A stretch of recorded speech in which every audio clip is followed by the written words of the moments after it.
Get your free copy of the complete tutorial at www.teachucomp.com/free. You can enter checks directly into the checking account register rather than through the Write Checks window if you prefer.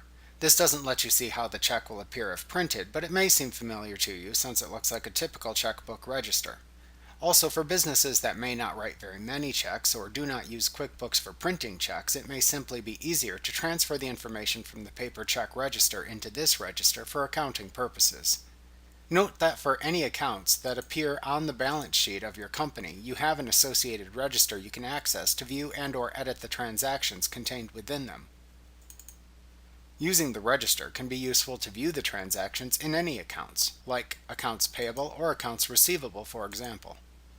To open an account register, first ensure you do not have any screens open within QuickBooks.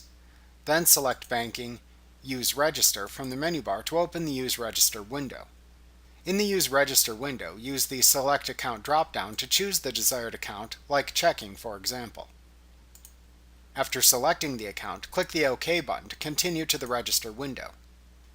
To record an entry into the Account Register window, use the next available blank row to enter the transaction information.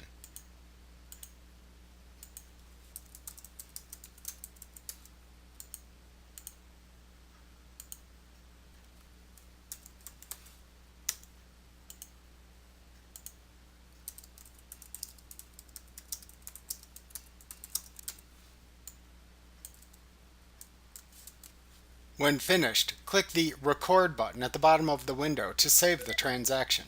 You can view any of the transactions in a register individually by double-clicking the desired transaction to open it within its corresponding form view in QuickBooks.